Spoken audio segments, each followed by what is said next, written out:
So good afternoon, everybody, and welcome to this panel discussion on revolutionising food sustainability and supply chains.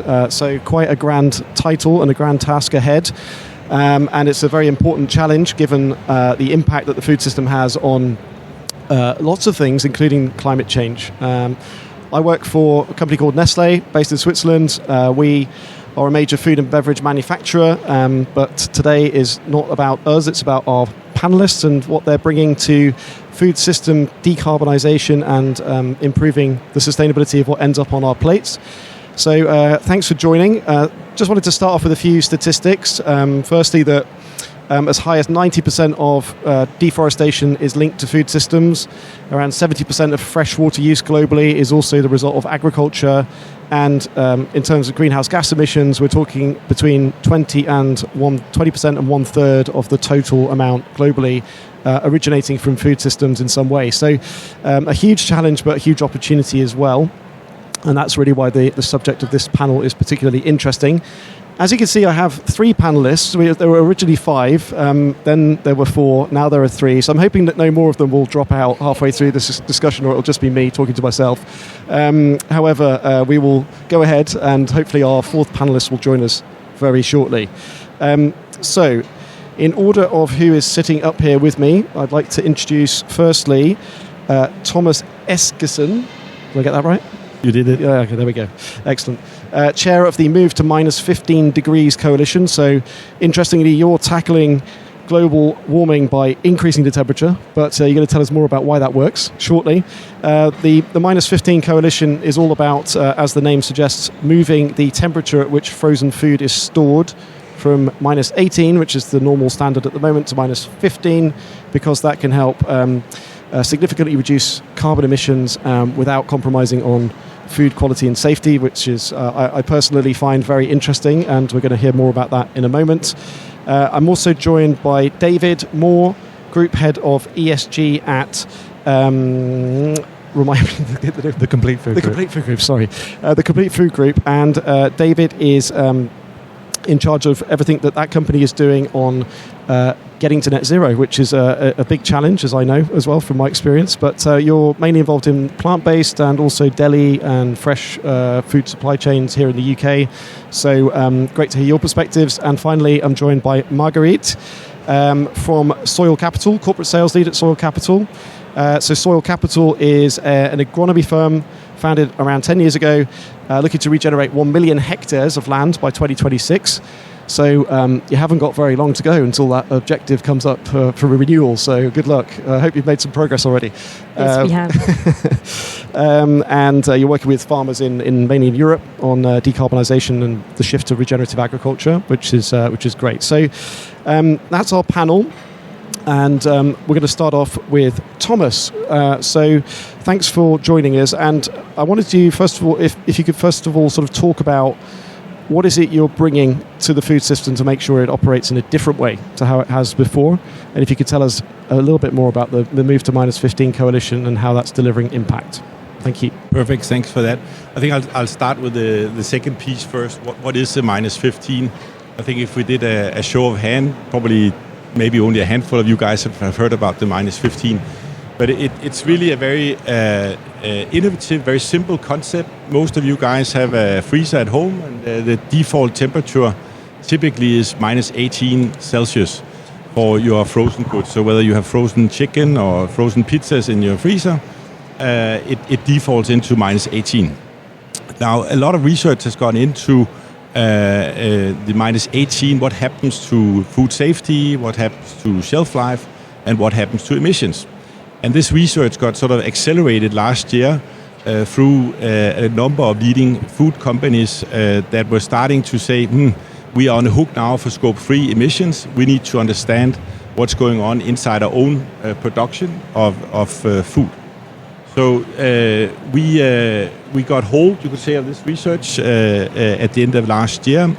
And there was a concept where I say, well, if you think about your food chain from farm to fork, there's a lot of layers in the food chain. So it's not something that you can just dial yourself if you're producing the food. You also have to think about who are your service providers, how do you store food and transport, are you using global shipping, etc.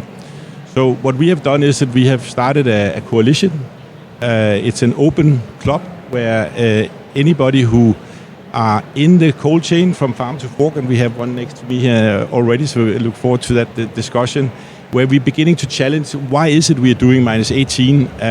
I've been in food transportation my entire life, and I have to say I got a little embarrassed when I saw the research. Wow, I didn't realize that you had a potential of 5 to 8% emission savings if you just dialed your freezer by 3%, or if the truck you're using 3 degrees and so on.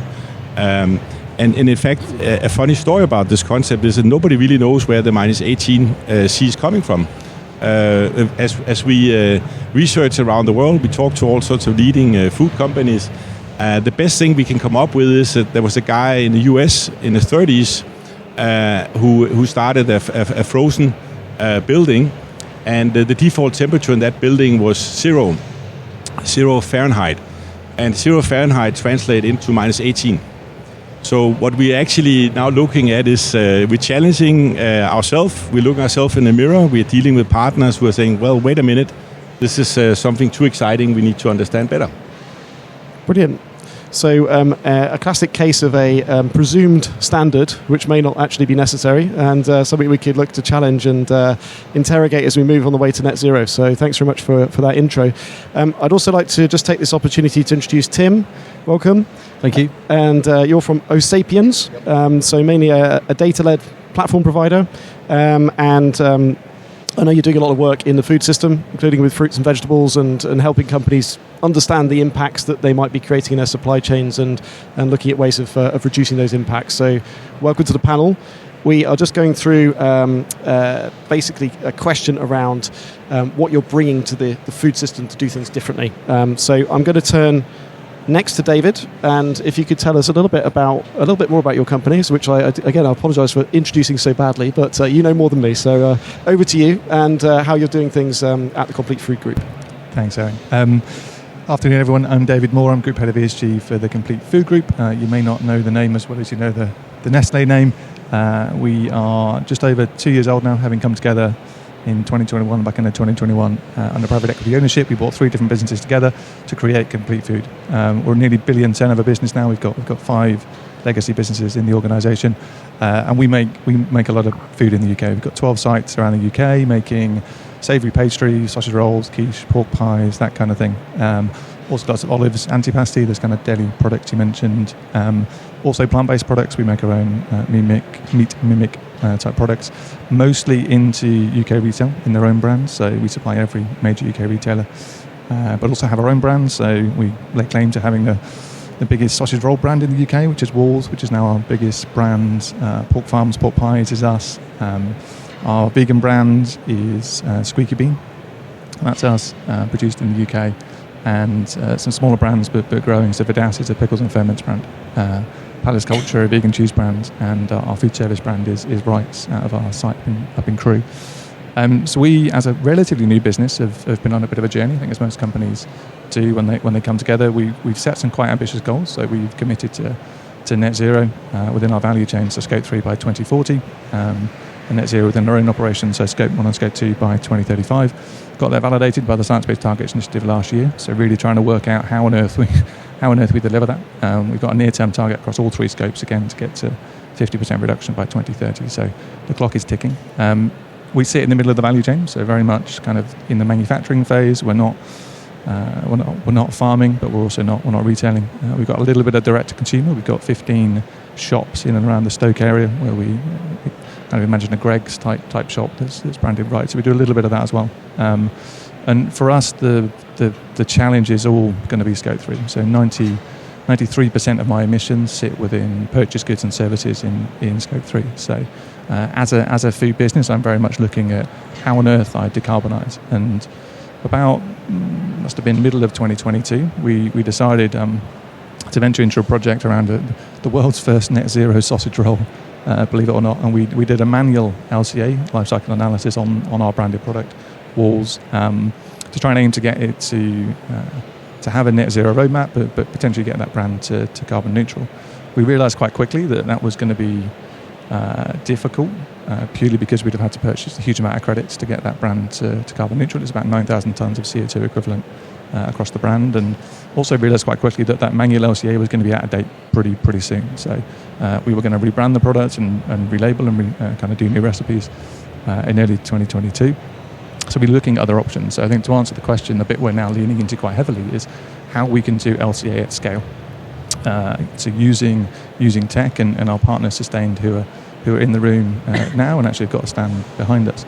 We're looking at how we can do an automated LCA across every single product we produce. So we've done it on all of our branded lines across 16 different impact categories, and not just climate change, but water scarcity, water availability, water quality, eutrophication, all sorts of different metrics to give us a view of where our impact sits in each one of our products. And then we're building that into our product lifecycle management system, so we can, our development teams can actually make changes to those products. We can reformulate those products with real data.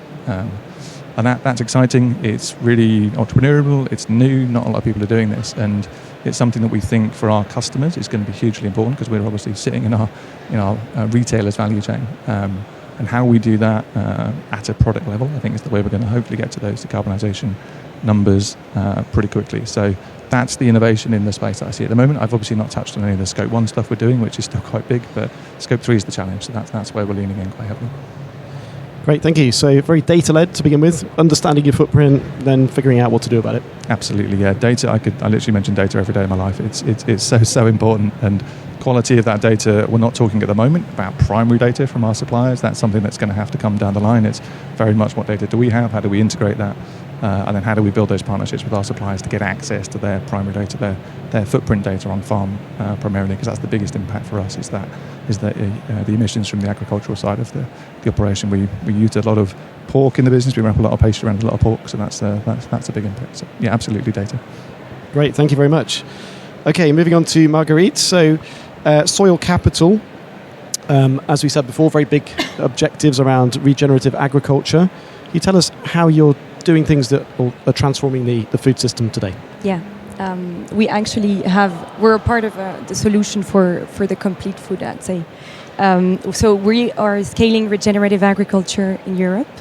Agriculture has been indeed the cause, sometimes the victim, but it's also a part of the solution in decarbonizing food systems, thanks to the amazing power that soils have.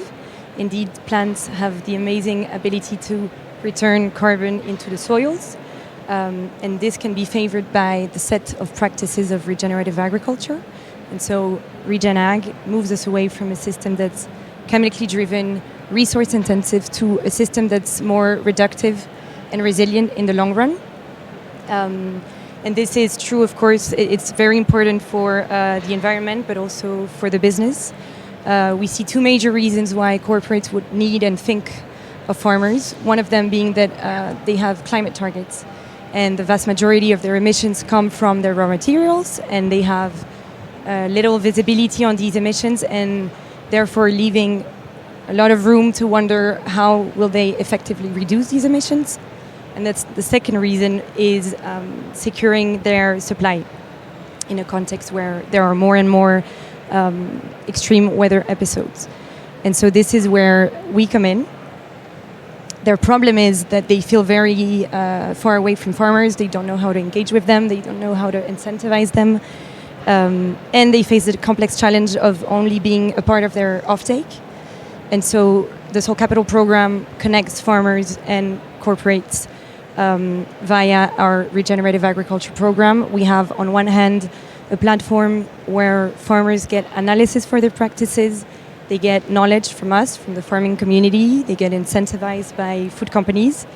And in turn, companies get claim over the climate improvement that farmers are able to generate. And therefore, an increasingly resilient supply base. So we work, for example, with companies like Nestlé, like Mars, like Bortmalt, or traders like Cifitra, where we are engaging farmers across Europe in building more resilient supply chains. And finally, we found some key ingredients to scale Regen Ag. We are farmer first, so this is very important because we are at the service of farmers in everything we do. We really don't want to be prescriptive, and we make sure that we remain agronomically grounded. This is in our DNA. We have boots in the ground experience of actually giving agronomical expertise to farmers. We are obsessed about delivering value to farmers and recognizing them for the ecosystemic benefits they give to us, to society, to for corporates.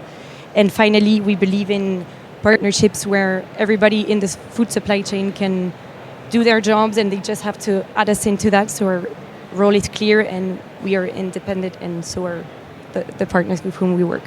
Thank you. Excellent. Well, that sounds like the basis for a revolution to me. How well supported is your revolution so far? Is there more to do in terms of farmer buy-in to the concept of regen ag? I'm asking that as a leading question, but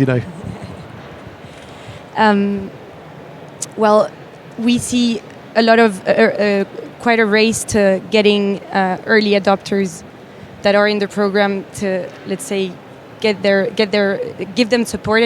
So we see a great movement of farmers getting into the regenerative agriculture movement. We are helping, let's say, the more conventional laggers to join the movement, and we're building an avalanche effect of having farmers join in. So we have about 1,600 farmers in the program in UK, Belgium, and France, and we are already seeing quite some support from ag food companies, but there is much more room for improvement, because we see that there's a lot of some roadblockers on regulation, but maybe we can talk about that later on the roadblocks. But yeah, that's a part of the answer. Many challenges ahead. Yeah. Indeed. We can help with that. All right. Well, good timing, because it's you up next. So let's hear from you. Thank you, everyone. That's been some fantastic content so far. So the business I work with and the people that I work with they have always been supply chain obsessed. They're always looking for ways to improve transparency, ways to improve efficiency of supply chains. It's in their DNA. They're also technologists, so they've been very successful at taking pretty deep tech SaaS technology and making it really user-friendly and scalable.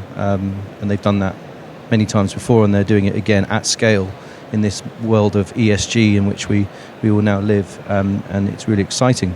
I think in terms of some of the capabilities that have been really relevant for food supply chain is around track and trace and traceability.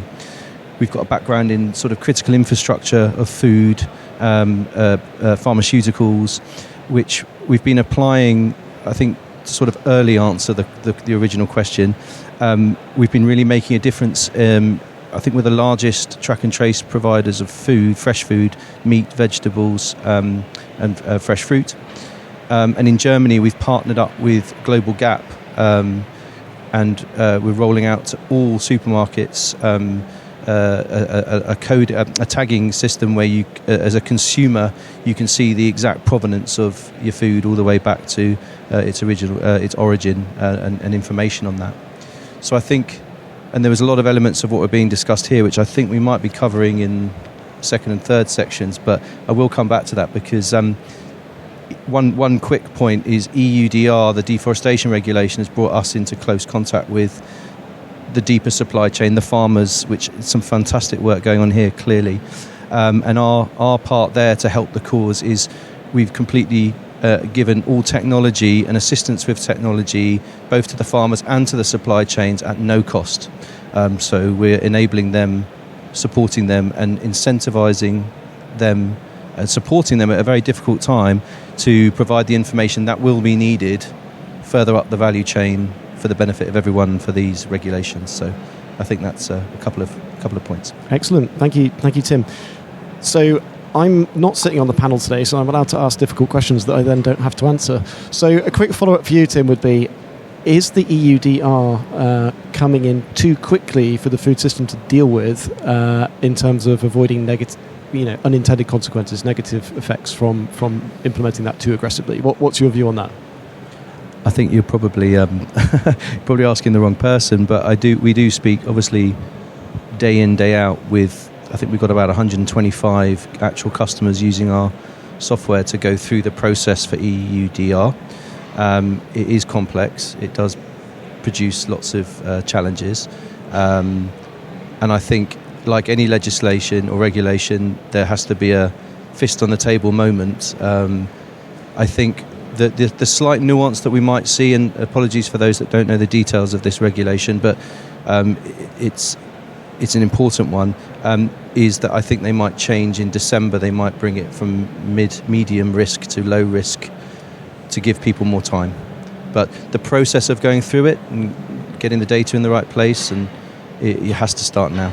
Right, so that's a change that's coming whether we like it or not, and we need to deal with that. Yes, absolutely. So thanks to everybody. So the title of the discussion is really Revolutionising Food Systems, and I'd like to move now on to what we think are the big shifts, the big changes that actually need to happen beyond our changing the temperature on our freezers, understanding our data better, or speaking to farmers, which is all important and great, but I wanted to come to maybe you, David, next, and do we need to eat fewer pork pies, more pork pies? Do we need to change the way we make our pork pies? What's the big change that you think needs to happen to really get to net zero by 2040, a very aggressive target? Yeah, really aggressive target. I think my overarching kind of answer to that is the food system needs a bit of a rebalance. And I think, like, if you take our example, pork pie is a treat. We're not expecting everyone to eat a pork pie every day from a nutritional and health perspective, let alone a climate perspective. But I think there's a balance there from a healthy and sustainable diets perspective. And I think that's for me the challenge in the food system is it's an imbalanced system at the moment. As a business that produces probably 90% of our products should be classed as either ultra processed or processed at the moment. There's not many products in our portfolio that can be classed as natural or unprocessed.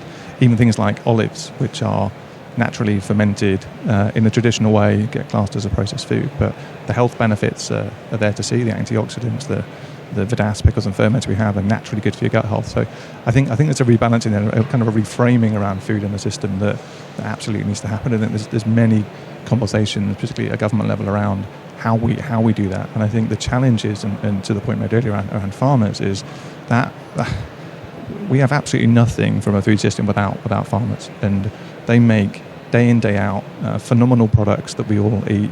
We rely on that system, but the balance isn't there. Like, literally been on calls with farmers over the past couple of months, and the statistics around suicide rates is absolutely horrendous in the UK, and the farming system is struggling. And I think as a food business, you're absolutely right. We aren't close to farmers. We're not directly engaging with farmers, but it's absolutely something we want to do more of because it's important.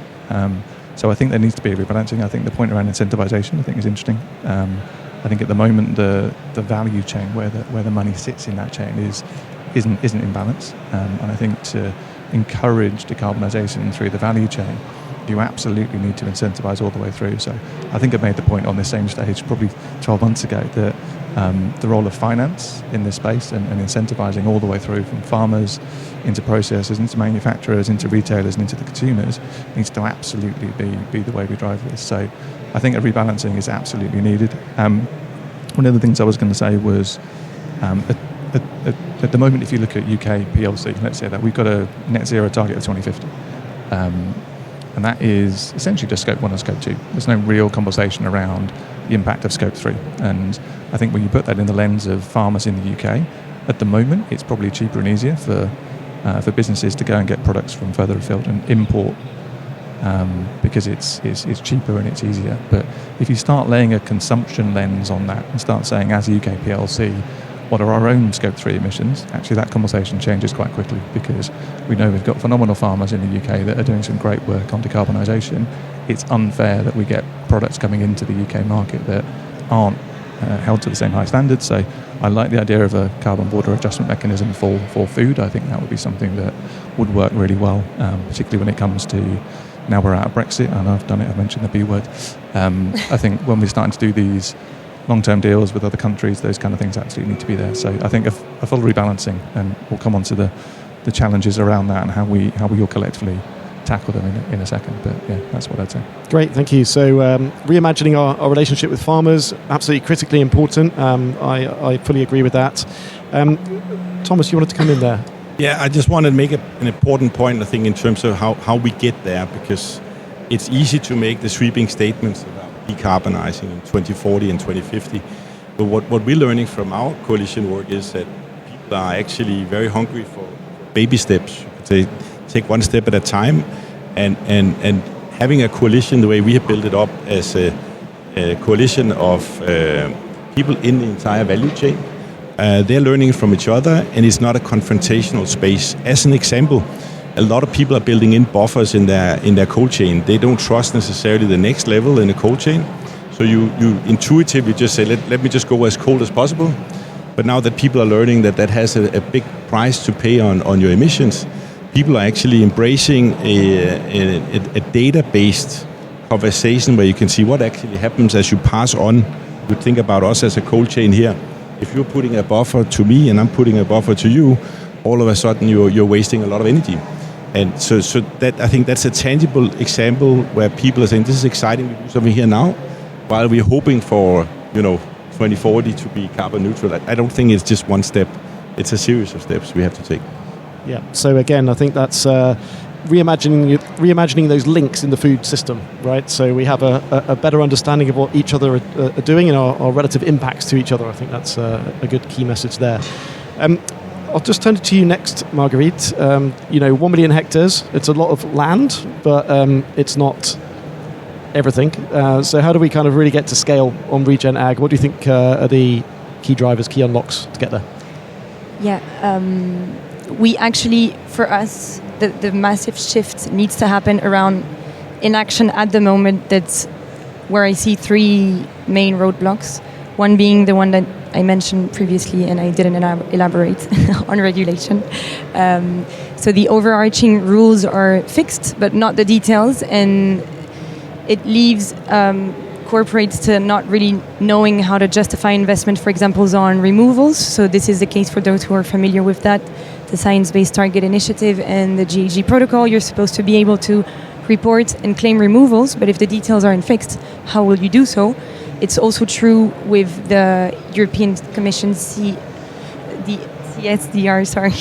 CRCF, on removals. So for that, we are part of the Commission's expert group to be at the forefront of regulation and be able to evolve and adapt the protocol once the regulation will be out. So there is one there, not waiting for a perfect, definite regulation before taking action. That really is a pain in the market. Then there's another one around who's going to pay for it. You mentioned it.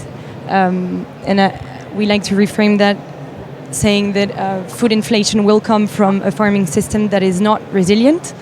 It's happening in France, but from what I've read also in the UK, we've had a wet winter followed by a wet spring, causing an important decrease in the wheat supply and therefore an increase on the price of bread.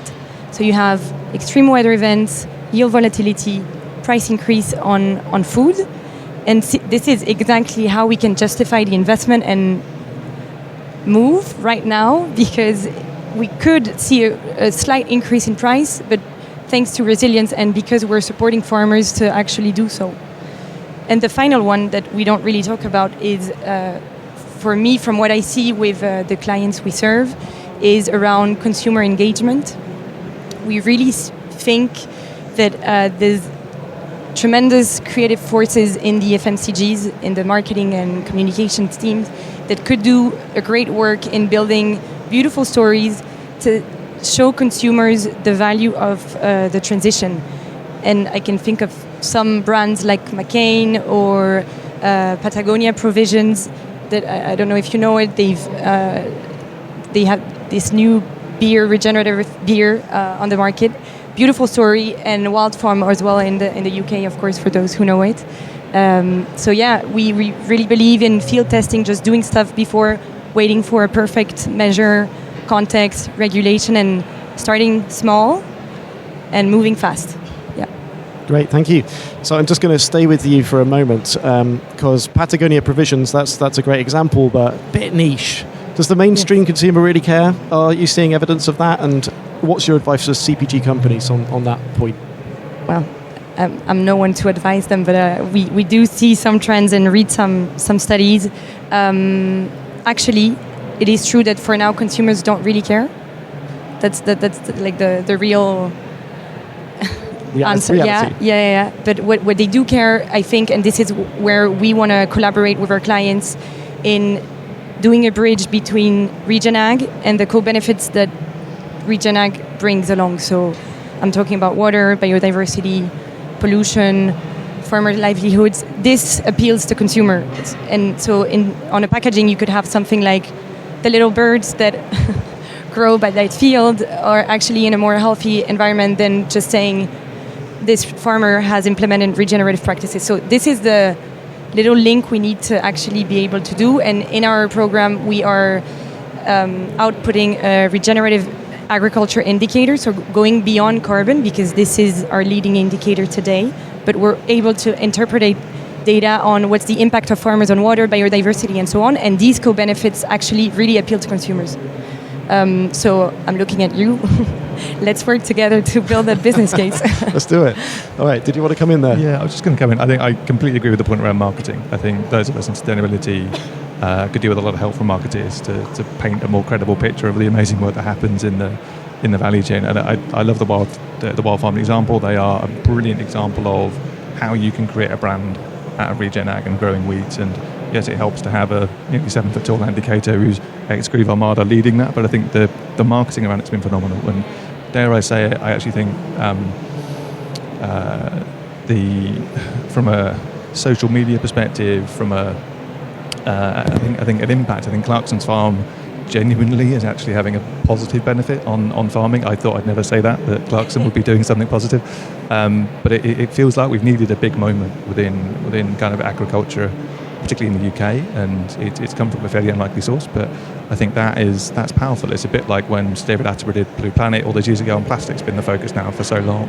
It needed something, and it may be Clarkson's farm that's somehow managed to connect us all to farming in a way that I don't think we've ever had that before. So yeah, those things are really positive for me. Thank you. Well, I didn't actually expect the answer to the question on revolutionising food systems to be Jeremy Clarkson, but next year let's get him down here and he can tell us all about how to do it. Thanks for the suggestion. Tim, coming to you next. Follow that, Jeremy Clarkson. That's a mic drop moment. I like that. You guys are a lot closer to the UK farming and all that industry. I would just say I was on a panel earlier with IKEA and E.ON and some other guys, and I think at a kind of a macro level, the change that's needed is from the corporate. Some of what they're doing is they're shifting behaviours by what they're providing. So vegan hot dogs and things like that as options within their offering, because I think IKEA are the 5th largest restaurant group by volume of what they sell in the way of food at their stores. So there's a big conscious movement there. The gentleman from ITV was also talking about a lot of education about consumer behaviour, all of which should have a knock-on positive impact on all the initiatives you guys are talking about. And then just finally, going back to the farmers over on the Latin America and far-flung places need also help and incentives. And again, that technology piece is just one small piece, but I think we're trying to just make sure we democratise access to information and data and technology to help support that. So I'm seeing some great things in the market. Excellent. Thank you very much. So we're going to come to audience questions in a moment, but I would like to ask one more question to our panellists, and that's around what the barriers are really to unlocking some of these solutions that we've just heard about. I think, coming to you, Thomas, I mean, turning the temperature up or down on our freezers, it seems like a very obvious thing, but we haven't done it at scale today. Why has that not happened? And how are you going to kind of crack that? I know you've got your coalition, but how are we really going to change the mindset around that? And are there other things that you think you could apply that to beyond just the freezer temperature? Thank you. Yeah, I think the first point is actually awareness. That you have guys like myself who've been in this industry for many years. I was not aware about the emission savings potential. So once you start cascading that message out, it's actually fairly easy to have a conversation with a CEO of a big shipping companies, because that's also a win for them. They also want to lower emissions. If you're a big food producer, you also want to lower your emissions. If you're a big retailer, you want to lower your emissions. So you lay the landscape out for that. But the challenge is old business practices. It's to a degree regulatory. There are some places where you have very firm legislation on how you freeze things, how you transport, how you store. Some places just common practice, and so we can see that we need a different methodology whether we are dealing with China versus Brazil versus the UK. But that's so be it. We can also see that different food safety mindsets on whether you are maybe frozen French fries or your beef patties. Or people have different experiences, and we need to engage with data. And I think that's what's exciting when you have a coalition where you can actually see from lab, where the lab clearly shows it's good to go, to reality and say what happens actually when you start putting it on a truck. And then you have disciplined data partners that can walk you through this, and then you can go to regulators and say, look at this, it's actually working. Let's change the legislation or the common practice. So learning by doing, and then resharing that back up to the regulatory system. Yeah, absolutely. David, so you're doing wonderful things. You've set ambitious targets. Have enough other people in the industry done the same, or is there a mentality shift that we need to continue working on to actually get ourselves to the point where we achieve these very ambitious targets? Yeah, absolutely. I think it's moving in the right direction. I think it's been, particularly in the UK food space, the drive for our business is our biggest stakeholder, arguably, is our customers, is the big retailers. So as soon as they started to make those commitments, it was fairly obvious that all of their suppliers had to make the same commitments. And we're now in the position where most of the big manufacturers are in the same kind of ballpark. We've all made similar commitments, and the challenge is now the value chain. It's now engaging with those material suppliers to our business that are the biggest impact, and how do we get those on the same page? How do we get our suppliers to sign up to science-based targets, start sharing carbon footprint data and that kind of stuff? And I think there's certainly a willingness to collaborate a lot more in this space than there ever has been. I think to your point, like I generally didn't know about the move to -15, but it's a really obvious one that as somebody that's from a more technical background, food safety background, both within retail and in manufacturing, it seems fairly obvious. Like we would normally say anything below -12 is food safe. So where's that gap between -12 and -18?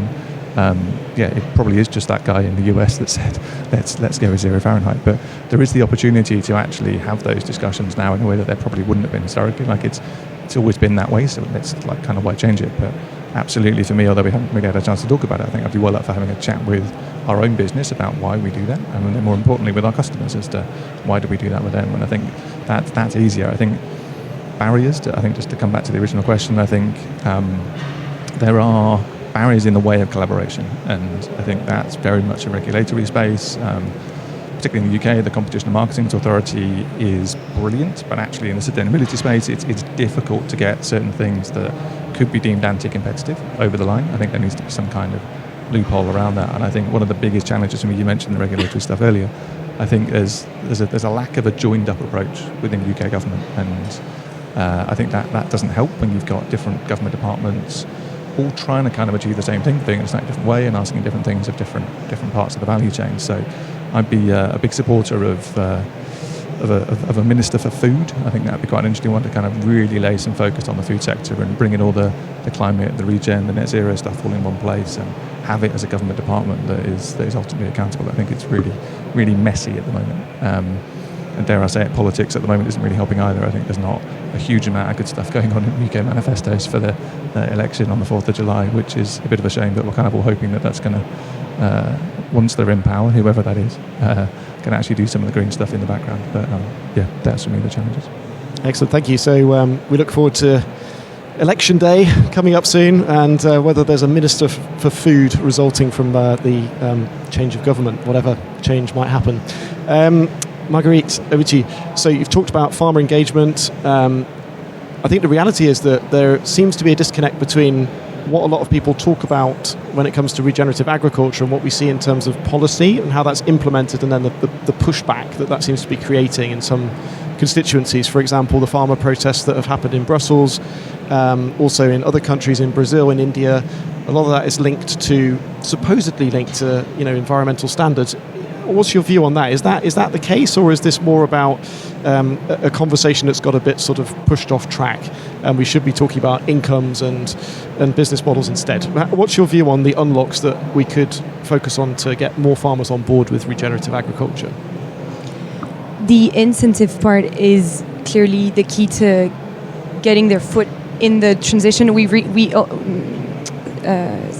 most of the time, say that we're not the solution, we're a cherry on the cake. We want to bring as fast as possible farmers in the transition of regenerative agriculture. And indeed, creating that incitement will create not a perverse incentive, but the opposite, a very virtuous circle of getting them to change and showing them that there are offtakes in the private sector, and we are compatible with policy, subsidies, and so on. It's never enough, frankly, because even what we get them is not enough to cover their cost of transition. So it's just an add-on, and frankly, it's more about bringing them in this shift of transition towards regenerative agriculture, getting them the support, the knowledge, and so on. And indeed, if they're able to show their climate improvements, they will get compensated for that. But so yeah, we frankly during the protests, we're not in that space. We're right next to it, and we're just trying to help creating a new link between farmers and corporates, let's say. Yeah, I think just a personal reflection on the protests. I think that was a big kind of test of nerve, let's say, for the food industry, because we were all sort of talking about this wonderful regenerative agriculture future, but maybe the reality was a little bit different on the ground, and we didn't quite connect with that, and that resulted in this pushback. Mainly focused on policy, but I also think it's about the general relationships in the food system. There's some reimagining required around that, maybe a bit of a revolution in relationships and roles within the food system. Thank you. And finally, on to Tim. What's the big? What are the big unlocks you think that need to be addressed? What are the barriers that you think are still in the way to really creating change in the food system? Yeah, I think there needs to be it's a bit of a revolution, but there just needs to be total transparency now. I think it's got to a point where everybody needs to work together on that and be confident that they're not going to be what's the word I'm looking for? They're not going to be negatively impacted if they do that. Technology has one part to play, but it's only one part. We can help make that happen, but there has to be the will in the value chain to do it, from government and from consumer push and everything. That would be a utopian place to get to, I think. I'm excited for you because I think when you do get the regulation, it accelerates everything, because whilst regulation has been a challenge and an issue and it's affected day-to-day work, I think the EU, 19% of the world's economy, but it's having a huge impact. We're starting to see some good things coming from it. So they had to be brave and push it through, and I think it is going to have a very good impact overall. So, yeah. Excellent. Thank you very much. So we've heard a lot today. I've heard about the power of data, about the role of regulation, about engaging with farmers around reimagining what we eat, how we eat, where we eat, and I'd like to thank the panel for all of those contributions. We now have some time for questions. So does anybody have a question in the audience? Yes. Please. There's a microphone coming.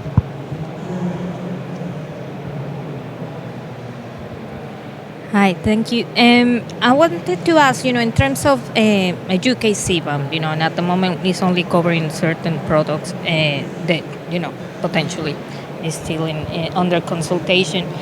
But if it was to expand the scope into the food industry, how would you guarantee in terms of, it's all well said, that UK companies are actually making an effort to pay their carbon prices, etc. But if you're importing from countries like from Latin America and Mexico, so I am aware that discrepancies between what they have similar to a carbon mechanism and carbon pricing to what is done here in the UK. Another thing is like farming. It goes through centuries. You can get the early adopters, new farmers, etc. But it comes from generations, and farming over there is all about farming. They don't want to get involved into all this. So how would you guarantee, the disclosure of data in order to comply? Because it's going to make it very difficult for importers here in the UK, especially for the farming, and fresh produce. So really, the supply chain would be really affected, because I don't see people finding it very easy. How do you go on about that? Education, incentives? I don't know, what would be your opinion in terms of if it expanded into that? I can take that one because I mentioned CBAM. So it is complicated, and I think at the moment CBAM applying to the big kind of metal construction sector, I think that's where there's a lot of decarbonisation needed, which kind of makes sense. But my point was a bit broader on, I think at some point, and it's going to be a little while, don't get me wrong, I think we have to get back to data. We have to get to really consistent data. We have to understand what it is we're measuring at a farm level and up through that value chain. And once you've got that data, you need to be able to put it into a methodological, can't say that word, alignment. So when we're actually calculating impact of a piece of food, it needs to be consistent. So one of the things that I'm leaning in quite heavily on is the Food Data Transparency Partnership, which came out of the Henry Dimmelby's National Food Strategy, as a recommendation that we agree if you want to carry an eco-label on a food product in the UK, it's a consistent methodology. Now that's still a way off. It's anything that's deaf for a government takes quite a long time. It's on pause at the moment because of PERDA, because of the general election. But that's going to get us to a point where we've got data consistency, we've got methodological alignment, so we know exactly how we're going to calculate the impact at a product level. And you could see how, if we then kind of globally got to a point where we are consistent, I think consistency is a challenge. You could see how actually for let's take a beef in the UK, and we talked about beef and kind of decarbonising that supply chain, but grass-fed beef in the UK from a particular farm going into value chain would have a footprint essentially that says this is what that kind of tons of CO2 equivalent would look like, and you can compare that directly to Brazilian or Argentinian coming in, and actually if the one coming in, to use the carbon border reduction adjustment mechanism, if the one coming in was of higher impact than the ones in the UK, then there would be a tax applied. I think that's the logic that I see, but I think it's a way off. I think it's a long way off. But I think there needs to be consistency, particularly from a methodology perspective. Thank you. Any other comments on that from the panel? Or no, we can move on. There's a gentleman at the back there in the corner who has his hand up. If we could go to him next. Thank you.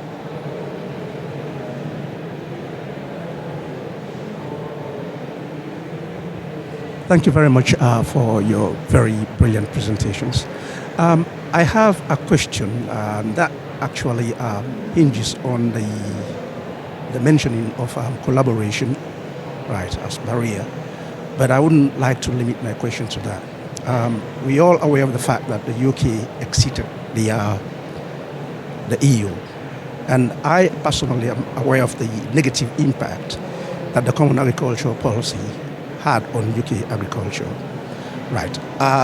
Can the panel actually give us an assurance of the fact that the UK's agriculture has recovered from this yet? And could that be linked to barriers in collaboration? That's my question. Thank you very much. I think let's go for another question and then we'll take them together. Thank you for that. Just next along there. Yep, thank you. Hi, thanks very much for your very interesting presentations. There's been a little bit of mention of plant-based versus meat products from a couple of the panelists, and we know that there's been plenty of studies and data around there to show that moving to a plant-based food system is basically one of the biggest ways we can decarbonise the food system. So I just wanted to hear a little bit from the panelists about how important you think that is and what your organisations are doing to make that happen. Thank you. Let's take one more question, and we'll go for three. Just further along. And thank you. Thank you. I also have another question about collaboration. So I work in telling sustainability stories, and I've talked to a lot of folks in the sustainability world, and in telling those stories, I learned that sustainability in general is very complex and it is very interdisciplinary. And that people in the sustainability world need to not only understand their own industry and the problems within that industry, but they also need to understand sustainability solutions for that industry, which is a lot of learning, and it can make people feel really lonely. And at the same time, we're at a conference like this, and there's a lot of conversation around collaboration, around building coalitions, like you talked about building coalitions throughout the entire value chain. But because sustainability is so interdisciplinary, I'm wondering about interdisciplinary solutions in the food sustainability issues and what you each think would be the most helpful solution from an industry outside of the food sustainability world would be, if that makes sense. Excellent, thank you. Okay, so I think a bit of a common theme of collaboration there. Three interesting questions. First of all, about engagement and shift to plant-based and the impact of Brexit on CAP reform. Quite chunky one, that one. Maybe, Thomas, we could go to you first around collaboration and engagement, and are there industries outside the food industry which could play a role here and maybe come in and help support what you're doing? Yes, absolutely. So we launched the -15 at the COP 28 in Dubai about 6 months ago. And we didn't really know what would happen after you launch a pledge and so on. You sort of get the feelers out. And fast forward to tomorrow, it's a World Refrigeration Day. And we will have over 25 members from around the world come in to share their learnings and best practice in a way that I didn't think was possible.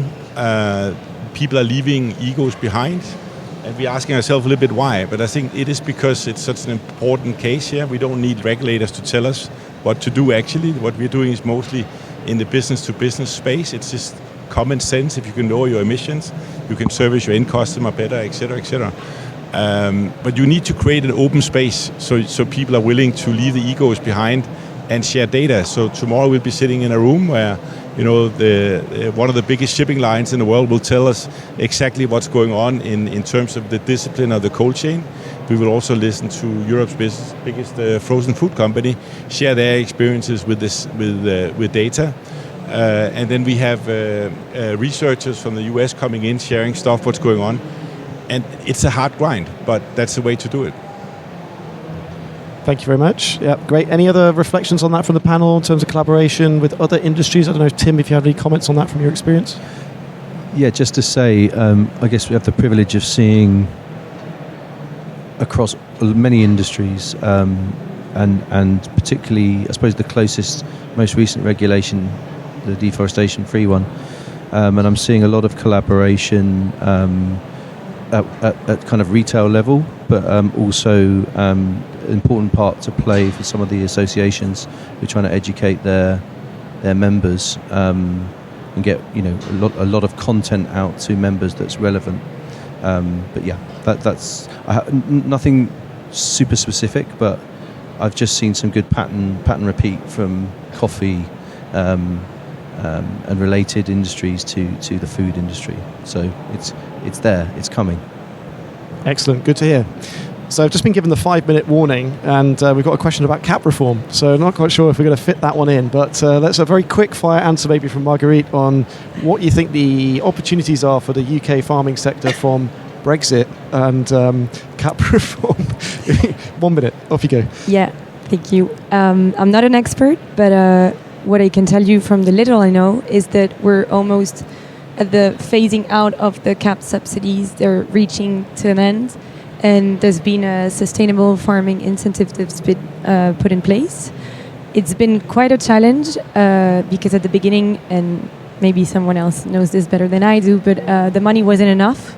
And farmers got very frustrated. There's been a lot of damage with this shift in subsidies because they were sort of getting easy money, and now they need to choose a subsidy, and they're kind of stuck in it. It's quite prescriptive, but it's been a challenge. It's getting better. Money is increasing, and so I think eventually it will get there, and it's also compatible with solutions like ours, so I guess there are others that can be joined to those SFIs. This is what I can tell you about that, but happy to take that after. Excellent, thank you. And maybe David, quick 30 seconds on plant-based. I know we covered it slightly before, but is that really the big key unlock that we're missing here? I think potentially it is. I think within our space, one of the things we know quite quickly, I could tell you now, the data we're putting into all the LCAs, if I was to take 10% of beef out of a beef pie and replace it with lentils and pulses, it would reduce the impact of that product quite significantly. So absolutely, that is going to be the move we're going to have to take. But I think the challenge for a business that plays in both meat and plant-based is the plant-based market is in decline. And it has been for the last kind of 18 months, and that's tough. We've got a brand in Squeaky Bean that's somehow still growing in a shrinking market. So I think the role of vegan is certainly something that is difficult. It's been a bit of a lifestyle choice in the last kind of 2-3 years, but absolutely we need to make sure that there is a strong plant-based part of our offer going forward. But it's going to take time, particularly from a consumer perspective, to say, you know what, for the last 20 years we've been telling you that we sell the best beef pie because it's got more beef in it. Well, actually, it needs to be we selling you the best beef pie. It's delicious, but actually it's got lower impact because where we source the beef from, but actually we've taken that bit of that beef and we've replaced it with a lower impact plant-based alternative. So it's going to be a bit of a journey, and I think absolutely we have to take the customers and the consumers with us on that journey. But yeah, it is going to play a huge part in our reduction of Scope 3 emissions. Thank you very much. So I've been living in Switzerland for the last 9 years, and being late makes me quite nervous as a result. So I'm going to probably call it a day there, give you a few minutes back, but if you have more questions, please feel free to ask our panelists. Would you like to say something? I just wanted. I'm from Denmark. We like the clock too, but I just want to say that we have launched this pledge, and you're all welcome to join us. We're meeting tomorrow. If you don't make it tomorrow, that's fine. But sign up on the -15C coalition if you're in the frozen food space. I think I have 2 new friends here today, so very pleased with that. And please come and join us. Excellent. Yeah, there's your call to action. So thank you very much for joining. I hope you enjoyed that, and enjoy the rest of London Climate Action Week. Thank you. Thank you. Thanks, everyone. Thank you.